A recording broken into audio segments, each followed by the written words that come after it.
Good evening. My name is John Wentworth. I'm the elected district attorney in Clackamas County. And I have the distinct privilege of introducing for you tonight Kevin Barton, the elected district attorney in Clackamas County, or sorry, in Washington County, who's running for another term.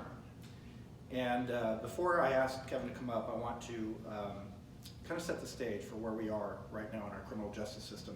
It's hard to imagine, frankly, that just 2 years ago, the crime rate in Oregon was the lowest it had ever been since the 60s. That's kind of shocking to think about where we are today, just 2 years later. And so we have to ask why that might be. And I'm going to share with you some things that have happened legislatively and in our courts that have brought us, in part, to where we are. The Oregon legislature enacted Senate Bill 1013, which reduced the presumptive sentence for aggravated murder.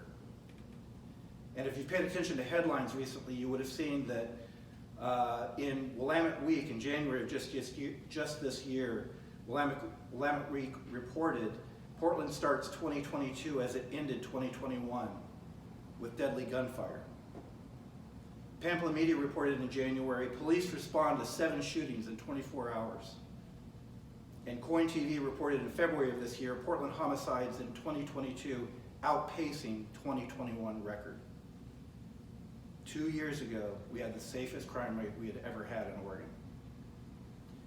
When it comes to property offenses, back in January of 2019, the Oregon Supreme Court upheld House Bill 3078, which reduced voter-approved 18-month sentences to a 13-month maximum for those who were convicted of ID theft or theft in the first degree, regardless of the criminal history. 2.5 years later, in August of 2021, a headline on KATU read, Oregon 8th worst in nation for property crimes, study finds. When it comes to drug offenses, Oregon enacted ballot measure 110 in February of 2021. And in April of this year, Oregon Live asked, Oregon decriminalized drugs in 2020, how's it going? And they found it's not going very well. One study, according to one of our local TV stations, reported in February of 2022, one study showed that Oregon ranks #1 in the United States for meth and opioid use. Another study found that Oregon ranks 2nd in the country for addiction and last for treatment. The Lund report in December of 2021 reported meth a significant factor in homeless deaths in Multnomah County last year. In fact, what they found was half of all homeless deaths were the result of methamphetamine use. Oregon Live reported in February of 2022 a drug dealer suspected of fatal Old Town shooting, bystander says, as Portland ID victim. Lane County in October had the largest drug bust in Oregon's history. Police make the largest fentanyl bust in Oregon history, according to KATU in March of this year. So think about that for a second. In the last 6 months, we've had 2 of the largest drug busts in our state's history.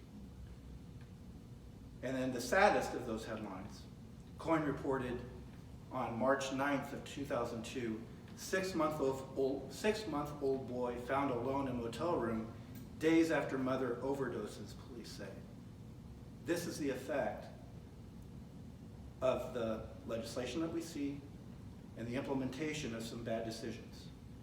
Now, I know there are people who will say, you cannot say there's a cause and effect. We don't have that data yet, and they might be right.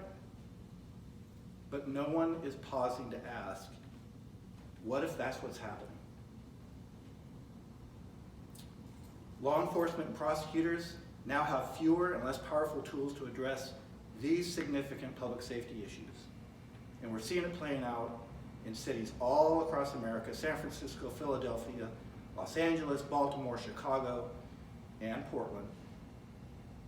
We were all told in all those cities it was going to get better, and it's gotten dramatically worse. Now, that's the bad news. The good news is that there are people who are towing the line. There are people who are holding that crime at bay. Kevin Barton is one of those people. Now, I want to share with you what I think makes for an excellent district attorney. You want a district attorney who is transparent. I believe that there is no single elected official who has more transparency, who has more citizen oversight than a district attorney. We can't take a case, a felony case, any farther without taking it before a judge or a group of 7 citizens from our community and have them tell us it's okay. And ultimately, we don't decide guilt or innocence. A judge, a jury, or the defendant do that. And then we don't decide the sentence. A judge does that. Our power is checked all along the way, and by the way, everything we do is public record. So you have to have a district attorney who's willing to be transparent. You cannot have a district attorney who deletes their Twitter account just before they're about to run. That is not transparent. You have to have a district attorney who's balanced. Every prosecutor I know who's worth their weight knows that we want all the tools we have available to do the right thing for the right reason in the right circumstances. Every tool. You don't take tools away. That's what creates balance. Kevin's opponent wants to end policing and end incarceration without any description of what that's going to mean down the road for our safety. You want a prosecutor, you want a district attorney who's experienced, hardworking, smart, ethical, and has skin in the game, as I've heard Kevin describe. He actually lives in the community he's trying to protect. And finally, you want somebody, and this is the thing that impresses me the most about Kevin, you want someone who will fight for what's right. And he does that every day. So it is my privilege to introduce to you Kevin Barton as your current Washington County District Attorney and the next District Attorney for at least the next 4 years. My friend, Kevin Barton.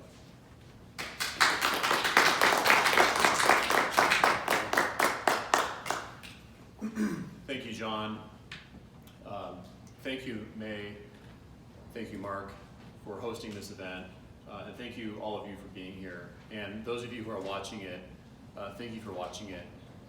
It's never easy to listen to someone else talk about you. It always makes you feel a little bit uncomfortable. It's also never easy to see your name on a sign or your name on a ballot because you wonder, how did I get here? Why am I here? And one thing that I can tell you that I've learned, not just serving as a prosecutor in the Washington County DA's office, but serving as the elected district attorney is, while there might be one name on a sign, there might be one name on a ballot, there is an army of people behind that one name who are all working for the same thing. The work of a district attorney is to keep our community safe. It's quite simple. My kids sometimes ask me, what do you do during the day, Dad? You go to work and what do you do? And when they were younger, I kept it simple. I told them, well, at the time I was a child abuse prosecutor, and I said I keep kids safe. And then as they got older, and as I became the DA, not just a child abuse prosecutor, I told them I keep the community safe. And really, it's that simple for what a DA does. And as the DA in Washington County, I've tried to toe the line, especially as we've had a really difficult last 3, 4, 5 years here in Oregon. As John's talked about, there are so many challenges coming to us, not just the ones that we see in Portland, but challenges that are region or statewide, challenges like rising epidemic of drug addiction, increased homelessness, out of control mental health issues that are untreated in the community, and then sometimes politicians and leaders who fail to lead, fail to do the right thing, instead doing the thing that they think is politically the most convenient for them. And that's how we've seen cities like Portland struggle and start to die. And as the district attorney in Washington County, I will never let that happen to my community. If for no other reason, then that's where I live too. That's where my wife and I are raising our family. And what I've tried to do is create a moderate approach where we prosecute criminals. We protect victims, we protect the community, and we pursue responsible reforms. Before I talk about some of those things that we've done, that I've done as the DA, I'd like to just take a step back and talk to you about a real story to put all of it in perspective. And it's a story that happened about three and a half months ago, just before Christmas, in my town of Sherwood. Down the street from our house, we have some friends who live in a nice home, and they've got 2 kids. And one evening, the woman who was in the house was up very late, after midnight. It was right before Christmas, and any of you might guess what she might have been doing right before Christmas, very late, the week before. She was wrapping presents. And all of a sudden, her phone buzzed at the table next to her, and everyone else in the house was asleep. So she grabbed the phone to see why it was buzzing, and there was an alert on her phone, and it was one of these cameras outside of her home, and the alert was showing her that there was activity. When she looked at the video, what she saw was there was a man who was actively trying to break into her house at that moment. 1 a.m., everyone's asleep. So she immediately took that same phone and she called 911. And the police officers arrived in under 2 minutes. And they actually did a canine track where they brought the dogs out, and they eventually found that man hiding in someone else's yard just down the street from her house. He was arrested, and he was taken to jail, and he's being prosecuted.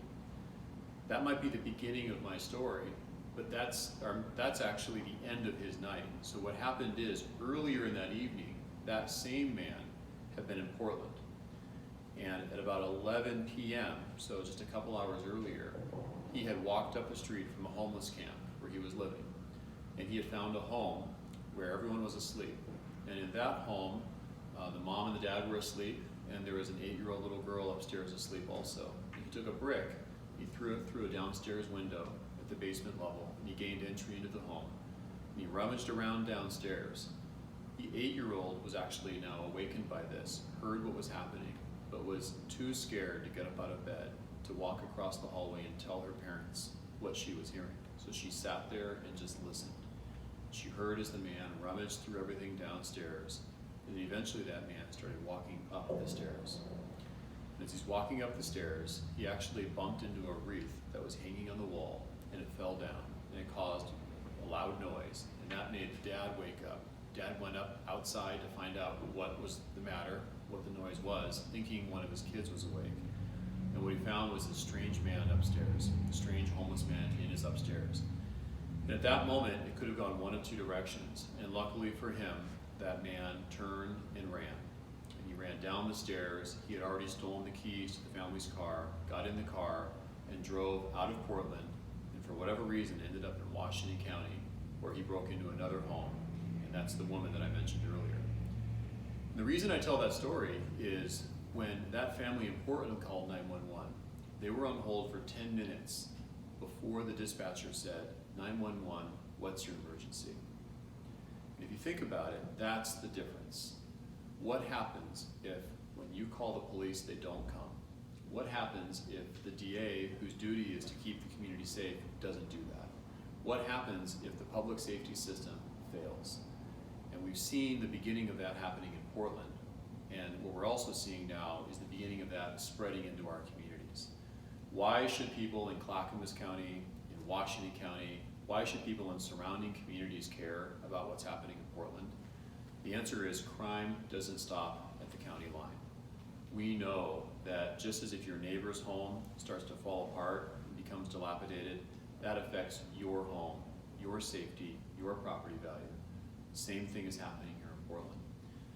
When I became DA, I took an oath to protect this community, and I've done just that.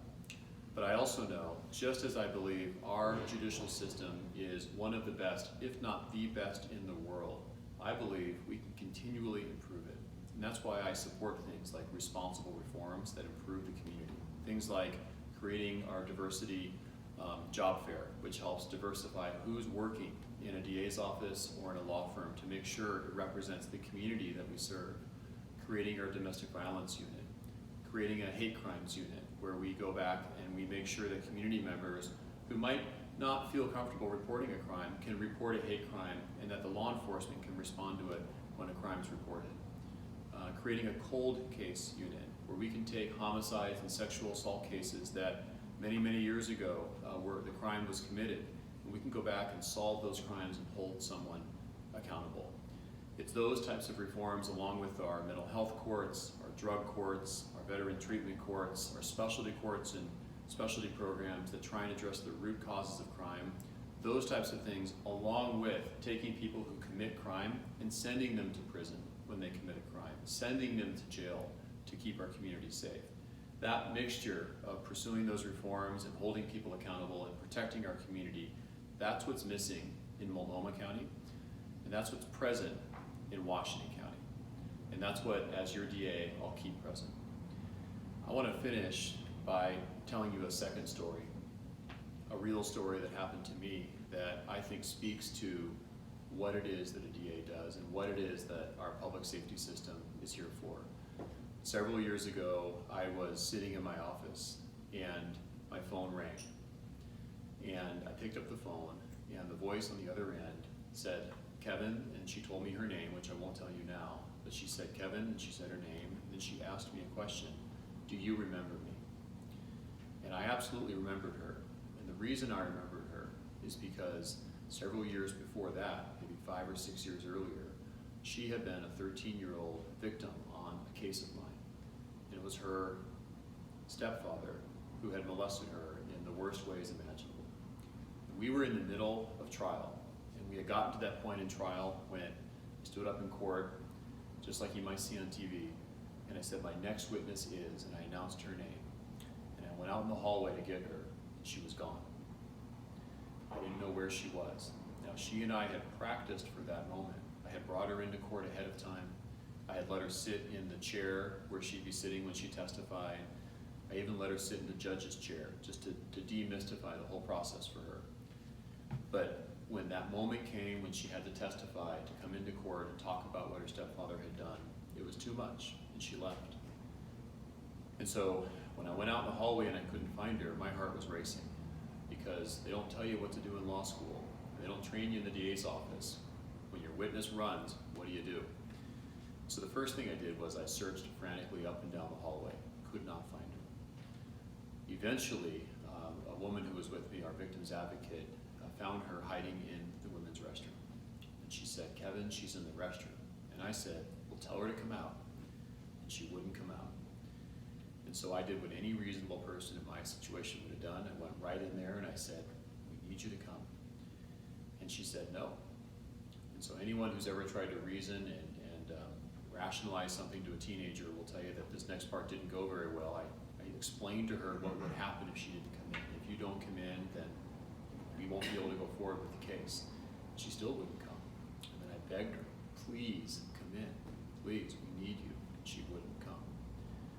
So I don't know why, and to this day I don't remember what made me think to do this, but I just put my hand out and I said, take my hand and we'll go in together. And to my surprise, she did. She grabbed my hand and we walked out of that bathroom, across the hallway, and into the courtroom. She walked up to the witness stand and she did everything she needed to do. She took the oath, she stated her name, and she looked that jury, all the jurors in the eye, and said, this is what happened, and she told her story. And that person, that defendant, was convicted, and he was sentenced to a long time, 25 years in prison. And we were done with the case, and I went on with my life, and she went on with her life. And I didn't really think about her much until that moment came when the phone rang, and she told me her name, and it all came back, and she said, Kevin, do you remember me? The reason she was calling is she had a college assignment, and she needed to interview someone who was working in her field, her profession, that she wanted to pursue, and she wanted to be a prosecutor. And so she wanted to know if she could sit down and interview me about what it's like to be a prosecutor. So we went to Starbucks, and she interviewed me. And when we were done, I said to her, I said, hey, I've got to ask you, what do you remember now that you're 18, 19 years old? What do you remember about when you were 13 years old, that moment in trial when you were in the bathroom? And she told me the same story I told you about where she was and what she was feeling. And I asked her, what made you decide to take my hand? What changed your mind in that moment? And what she said blew me away. She said in that moment, she knew that she had a choice to make. And her choice was this: she could stay in the bathroom and feel safe in that moment, that one day, but feel scared the rest of her life. Or she could take my hand, do the hard thing, walk into that courtroom, and feel scared that one day, but know that she's safe for the rest of her life. To me, that story more than anything else, epitomizes what we do, not just in the DA's office, but what our society needs our public safety system to do. Safety. Safety is a fundamental right. You won't find the word safety in the Constitution, in the Bill of Rights, but it's the right that allows the other rights to have meaning. You need safety for your property rights to have meaning, for your rights to assemble to have meaning, for your right to free speech to have meaning. If you don't feel safe, if you aren't safe, then you can't live a life. You can't have a business. You can't ride on Macs. You can't drop your kids off at school. That's no life. And in Washington County, we are a safe community. We are one of the safest communities in the state with a crime rate that's 30% below the state average and 50% below the crime rate in Multnomah County. And I'm running for re-election because I want to keep it safe. And with your support, I'll make sure that Washington County remains a safe community to live, to work, to raise a family. Thank you very much.